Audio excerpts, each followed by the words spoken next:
Slovenci kot najbolj priljubljeno destinacijo izbiramo Hrvaško. Sledijo Italija, Grčija in Avstrija. V povprečju dopust v tujini načrtujejo za 9 dni. Inflacija oziroma podražitve seveda vplivajo tudi na dolžino dopusta. Po podatkih Statističnega urada o krajšem dopustu razmišlja več kot polovica anketiranih. Velik del Slovencev sicer dopustuje v lastni režiji, rezervacije pa opravljajo prek spleta.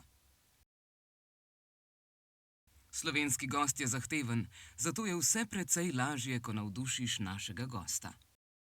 In zato je v bistvu naše sporočilo, da je v bistvu razlikujemo slovenskega turista kot tistega, ki potuje po svetu, in tistega, ki ne.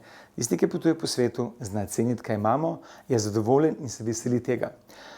Tisti, ki ne, je mogoče bolj zahteven, kot bi bilo upravičeno, sploh kadar govorimo o odnosu do natakarjev v gostinstvu in turizmu ali pa recepciji.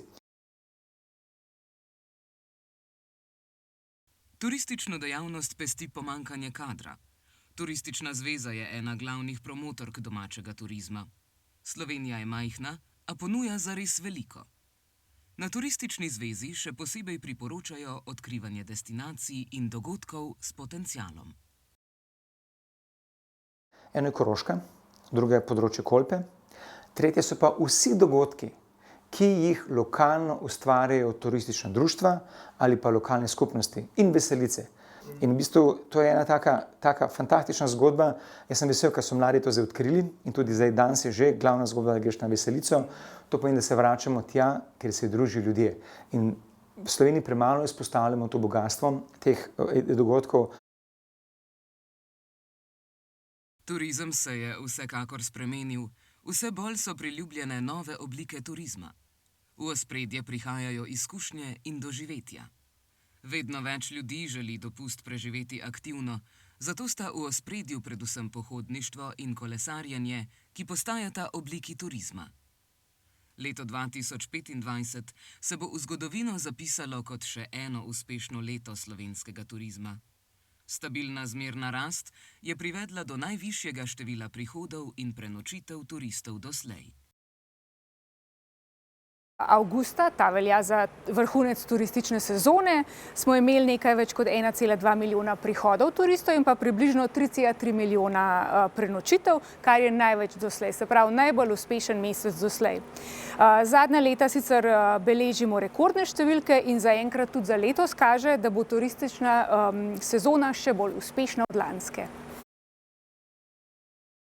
Slovenija je v letu 2025 privabila kar 7 milijonov tujih gostov, ki so ustvarili impresivnih 17,9 milijona prenočitev. Povprečni tuji turist je dnevno zapravil 214 evrov, pri čemer so bili Italijani med največjimi potrošniki s 350 evri na dan. Sicer so prevladovali gostje iz Nemčije, sledijo gosti iz Italije ter Avstrije. Zadnja leta opažajo tudi porast turistov iz Hrvaške. Največ prenočitev smo lani zabeležili v gorskih občinah, skoraj tretjino vseh. Te občine so najbolj priljubljene pri tujih gostih. 83% vseh teh prenočitev v gorskih občinah so lani ustvarjali tuji turisti. Potem po številu prenočitev sledijo zdraviliške občine, tukaj je pa več prenočitev na račun domačih gostov. Prihodnost turizma ne bo odvisna le od številk, ampak tudi od tega, kako potujemo. Če izbiramo kraje, kjer se dobro počutimo, spoštujemo domačine in naravo ter podpiramo lokalne ponudnike, lahko poskrbimo, da bo turizem ostal prijetna izkušnja. Tako za goste, kot za tiste, ki jih gostijo.